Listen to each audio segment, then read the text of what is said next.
नमस्कार दोस्तों, स्वागत है आप सभी का all India first YouTube channel पर। इस वीडियो में हम बात करेंगे कई बड़ी अपडेट के बारे में जो कि संबंधित है उत्तर प्रदेश के अंदर 27,000 पदों पर नई भर्ती को लेकर एक और जो नोटिस है वो जारी हुई है। इसके अलावा नई प्राथमिक शिक्षक भर्ती के बारे में, साथ ही अगर बात की जाए 22,000 पदों पर प्राथमिक भर्ती को लेकर, इसके अलावा यूपीएसआई की परीक्षा के बारे में एक एक करके सारी जानकारी आप सभी को दी जाएगी। जितने भी अभ्यर्थी इस वीडियो को देख रहे हैं, वीडियो को लाइक कर दें, साथ ही शेयर कर दें और चैनल को सब्सक्राइब करना बिल्कुल ना भूलें, जिससे कि आपको इसी प्रकार की ऑथेंटिक और सटीक जानकारियाँ सबसे पहले मिलती जाए। तो चलिए दोस्तों वीडियो शुरू करते हैं।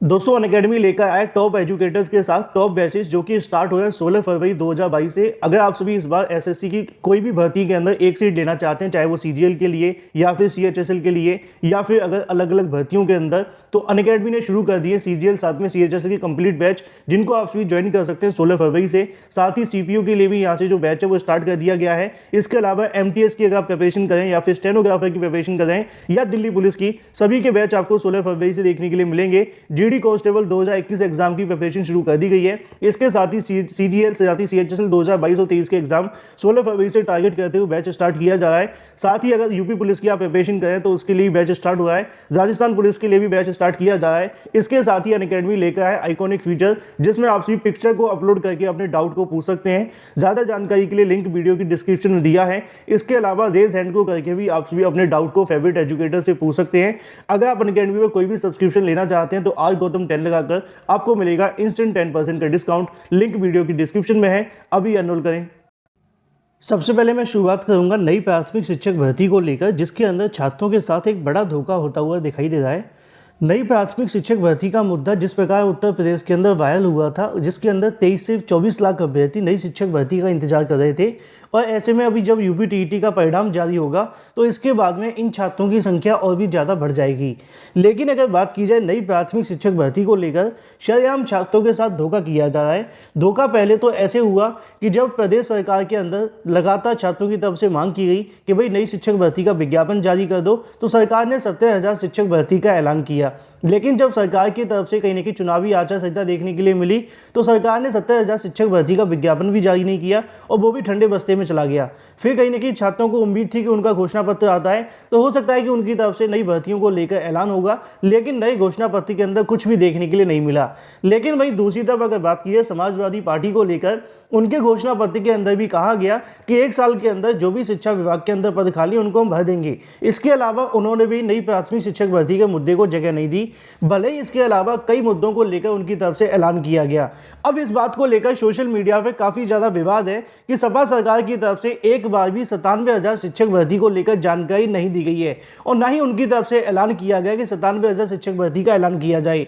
ना ही उनके घोषणा पत्र के अंदर ऐसी कोई जानकारी मिली है कि 11 लाख पदों पर सरकारी नौकरी के माध्यम से भरे जाएंगे।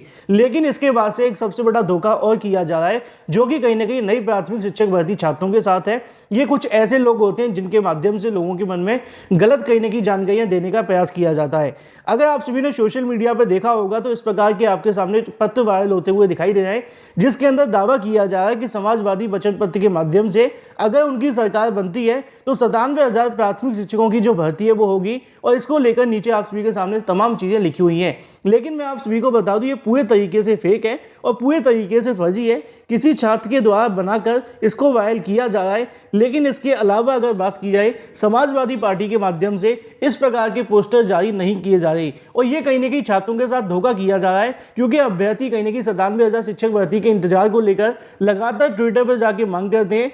जब भी अखिलेश यादव या फिर समाजवादी पार्टी की तरफ से कोई ट्वीट किया जाता है तो उसके नीचे अभ्यर्थी कहते हैं कि 97,000 पदों पर भी कोई जानकारी दे दो। शिक्षा मित्रों को लेकर दिन में 2 से 3 बार ट्वीट देखने के लिए मिलते हैं।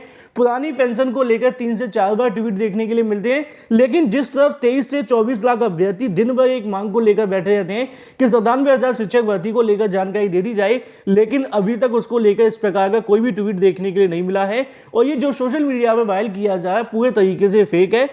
भले ही समाजवादी पार्टी की तरफ से दिन में 3-4 बार शिक्षा मित्रों के लिए ट्वीट आ रहे हैं, पुरानी पेंशन के लिए आ रहे हैं, 300 यूनिट के लिए आ रहे हैं, या फिर अलग अलग मुद्दों को लेकर ट्वीट किए जा रहे हैं, लेकिन नई शिक्षक भर्ती को लेकर या फिर उत्तर प्रदेश के अंदर 97,000 शिक्षक भर्ती को लेकर कोई ट्वीट नहीं किया जा रहा है। अब मंशा क्या है, क्या होगा, ये बात की बात है, लेकिन जो सत्य है वो आप सभी के सामने है।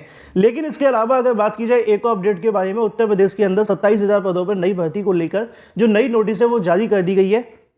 उत्तर प्रदेश में बहुत जल्द आप सभी को 27,000 पदों पर एक भर्ती का विज्ञापन देखने के लिए मिलेगा, जो कि आप सभी के सामने आएगा। आरक्षी नागरिक पुलिस के लगभग 26,200 पद होंगे। फायरमैन के 172 पद होंगे, जिनको सीधी भर्ती के माध्यम से भरा जाएगा। इसको लेकर टेंडर आमंत्रित किया गया था। फिलहाल टेंडर आमंत्रित की प्रक्रिया के क्रम में एक और नया नोटिफिकेशन जारी किया गया है। उसके अंदर कई मुद्दों को लेकर जानकारी दे दी गई है, जैसा कि आप सभी को यहाँ पे देखने के लिए मिल जाएगा।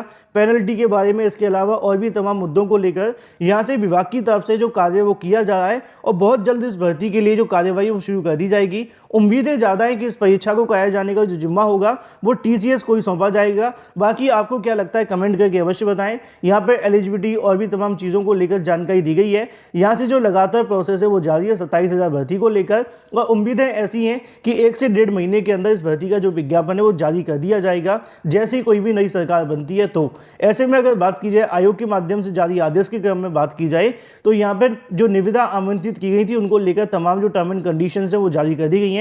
क्या क्या प्रोफार्मा देखने के लिए मिलेगा और किस आधार पर आगे का जो प्रोसेस है वो आगे बढ़ाया जाएगा। लेकिन वही दूसरी तरफ बात की जाए अपनी अगली अपडेट के बारे में, जो कि संबंधित है 22,000 पदों पर भर्ती को लेकर। जैसा कि दोस्तों आप जानते हैं कि 22,000 को लेकर कल की तारीख में मैंने एक वीडियो बनाया था, जिसमें आपको जानकारी दी थी कि 22,000 के मामले को लेकर प्रदेश सरकार को निर्देशित किया गया है कि 22,000 पदों पर 2 सप्ताह के अंदर जो भर्ती है वो शुरू की जाए। इसको लेकर अभ्यर्थी के मन में पहला सवाल तो ये था कि थोड़ा सा पुराना नोटिस था। तो मैं आप सभी को बता दूं कि कोई हाईकोर्ट सुप्रीम कोर्ट नहीं है कि एक दिन में आदेश जारी हो गया तो दूसरे दिन सरकार के पास पहुंचा दिया जाएगा। जो पिछड़ा वर्ग आयोग के अंदर सुनवाइयां देखने के लिए मिलती हैं, इनमें 1-1, 2-2 महीने लेट ऑर्डर दिए जाते हैं। अगर आपको 69,000 के बारे में पता होना चाहिए, 2 महीने पुराना ऑर्डर उन्होंने जारी किया था। उसकी वजह ये होती है कि इनके पास जो टाइपिस्ट होते हैं, पहले ये आज ऑर्डर सुना देते हैं, आज के बाद लगभग 10 से 12 दिनों के अंदर टाइप किया जाता है। टाइप करने के बाद में पोस्ट के माध्यम से भेजा जाता है, ऑफिशियल वेबसाइट पर अपलोड नहीं होता। फिर जब उनके पास रिसीविंग हो जाती है, देन आफ्टर आगे का जो प्रोसेस है वो शुरू होता है। तो तारीख को लेकर तो परेशान बिल्कुल भी नहीं होना है। अब सवाल ये है कि 22,000 पदों पर जो सरकार की तरफ से कहीं ना कहीं पिछड़ा वर्ग आयोग की तरफ से जो आदेश दिया है कि भाई 22,000 पदों पर 2 सप्ताह के अंदर जो भर्ती है वो शुरू कर दी जाए, तो क्या 2 सप्ताह के अंदर 22,000 पदों पर भर्ती शुरू हो पाएगी? क्योंकि प्रदेश के अंदर चुनाव चल रहे हैं, आचार संहिता भी लगी हुई है, और ऐसे में छात्रों के मन में एक सवाल ये भी था कि अगर ये भर्ती शुरू होती है तो किन किन छात्रों को इसके अंदर मौका मिलेगा। वैसे तो जब मैंने कल पूरा का पूरा आप सभी के सामने ऑर्डर पढ़ करके सुनाया था, हालांकि 5 से 6 पेज का ये ऑर्डर है, इसके अंदर बताया गया कि 69,000 शिक्षक भर्ती के अंदर या फिर 72,000 शिक्षक भर्ती के अंदर जिस प्रकार सरकार की तरफ से OBC छात्रों को 5% की छूट दी गई थी, उसी के आधार पर 68,500 शिक्षक भर्ती के अंदर भी 5% की जो छूट है वो दी जाए। बहुत सारे अभ्यर्थी ये भी पूछ रहे थे क्या 30-33 कट ऑफ पे भर्ती कर दी जाएगी। तो देखो, जैसा कि मैं आप सभी को बता दूं, ये मामला वो नहीं है। ये जो मामला है वो 40-45 कट ऑफ का है। 40-45 जो कट ऑफ निर्धारित की गई थी, उसके अंदर 45 कर दी गई थी OBC और इसके अलावा जनरल के लिए, बाकी सभी के लिए 40 थी। अब यहाँ पे जो OBC अभ्यर्थी है उनकी तरफ से मांग की गई कि उनकी जो कट ऑफ है वो 40 होनी चाहिए। इसको लेकर हल्फनामा सरकार को भी दिया गया, लेकिन उन्होंने इस बात को नहीं सुना।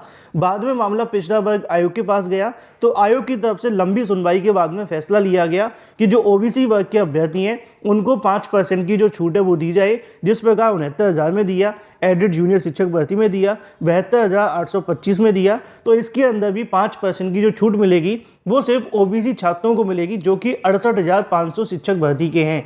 अगर सरकार इस आदेश को लागू करती है तो इसके लिए मैं ये बोल रहा हूँ क्योंकि आप जानते हैं कि सरकार इतनी जल्दी आदेश को लागू नहीं करती है, क्योंकि फिलहाल तो चुनाव चल रहे हैं। इसी को लेकर अधिकारियों से भी जानकारी लेने का प्रयास किया गया, ठीक है। तो आवेदन करने को लेकर बात की जाए या फिर भर्ती के अंदर शामिल करने की बात की जाए, तो फिलहाल इस आदेश के आधार पर सिर्फ OBC छात्रों को, जो कि 68,500 के हैं, उनको ही मौका मिल सकता है। अब सरकार इसको कब तक लागू करेगी ये देखना महत्वपूर्ण होगा। ऐसे में कल की तारीख में, कल देर शाम को कई अधिकारियों से मुलाकात करते हुए छात्रों की तरफ से बात करने का प्रयास किया गया कि जो 22,000 को लेकर राष्ट्रीय पिछड़ा वर्ग आयोग की तरफ से आदेश जारी किया गया है, क्या इसको लेकर अधिकारियों की तरफ से कोई आगे की कार्रवाई शुरू की जा रही है या फिर शासन की तरफ से कोई दिशा निर्देश जारी किए गए हैं। तो ऐसे में कई अधिकारियों के माध्यम से बताया गया कि अभी तक इस मामले को लेकर उनके संज्ञान में नहीं है। अगर ये आदेश जारी हुआ भी है तो इसको लेकर पहले न्याय विभाग को भेजा जाएगा।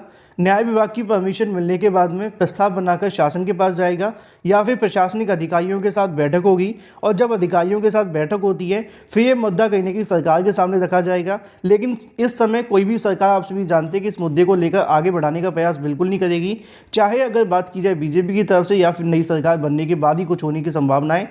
लेकिन 22,000 को लेकर अभी तक अधिकारियों के माध्यम से कोई जानकारी नहीं दी गई है कि 2 सप्ताह के अंदर ये प्रोसेस शुरू होने की कोई संभावना है या नहीं। उनका कहना है कि अभी तक इस मुद्दे को लेकर उनके संज्ञान में जानकारी नहीं मिली है। अगर ये आदेश जारी हुआ है तो 1 से 1.5 हफ्ता के अंदर न्याय विभाग के पास जाकर जानकारी लेकर इस मुद्दे के बारे में जानकारी देने का प्रयास किया जाएगा। तो ऐसे में जो 22,000 पदों का मामला है, आयोग की तरफ से तो फैसला सुना दिया गया है, लेकिन बेसिक शिक्षा परिषद के माध्यम से इसको लेकर कोई भी कार्रवाई शुरू नहीं की गई है। अगर इसके बारे में कोई भी अपडेट निकलेगा तो आपको वीडियो बनाकर जानकारी दे दी जाएगी। लेकिन वहीं दूसरी तरफ बात की जाए यूपीएसआई दरोगा भर्ती को लेकर, दरोगा भर्ती के अंदर एक बार फिर से कहीं ना कहीं भ्रष्टाचार के जो खुलासे वो होते हुए दिखाई दे रहे हैं। यहाँ पे दोस्तों आपको देखने के लिए मिलेगा कि यूपी दरोगा भर्ती के अंदर धांधली करने वाले सॉल्वर गैंग का भांडाफोड़ कर दिया गया है। वाराणसी में यूपी दरोगा भर्ती सहित अन्य प्रतियोगी परीक्षाओं में इलेक्ट्रॉनिक डिवाइस के माध्यम से पेपर के अंदर सॉल्व करने वाले सॉल्वर ग्रोह को यहाँ से 3 लोगों की तरफ से गिरफ्तार कर लिया गया है। नीचे जानकारी लिखी हुई है कि उनके पास में 12 अभ्यर्थियों के प्रवेश पत्र बरामद किए गए हैं और भी तमाम चीज़ें देखने के लिए मिल जाती हैं। एक तरफ सरकार की तरफ से अपनी पीठ थपथपाई जा रही थी कि हमने ऑनलाइन परीक्षा के माध्यम सब कुछ करवा लिया है, लेकिन ऐसे में खुलासे होते हुए दिखाई दे रहे हैं कि परीक्षा के अंदर 15-15 हज़ार रुपये देकर कहीं ना कहीं यहाँ से आगे की जो कार्रवाई वो देखने के लिए मिली है। ऐसे में अंदाज़ा लगाया जा सकता है कि किस प्रकार घोटाला हुआ है। अगर दरोगा भर्ती की जाँच की जाती है तो परीक्षा रद्द भी हो सकती है, क्योंकि यूपीएसआई के अंदर और भी बहुत सारे घोटाले देखने के लिए मिले थे, लेकिन शासन की तरफ से कोई फैसला नहीं लिया गया था। एक बार फिर से कई सॉल्वर गिरोह को गिरफ्तार किया गया है। अब देखना दिलचस्प होगा कि एसटीएफ के माध्यम से क्या अपनी जो अंतिम रिपोर्ट है वो जारी की जाती है और उसके बाद सरकार की तरफ से क्या फैसला लिया जाएगा। लेकिन अगर भर्ती की जाँच होती है तो परीक्षा रद्द भी हो सकती है। वीडियो को लाइक कर दें, साथ ही शेयर कर दें और चैनल को सब्सक्राइब करना बिल्कुल ना भूलें।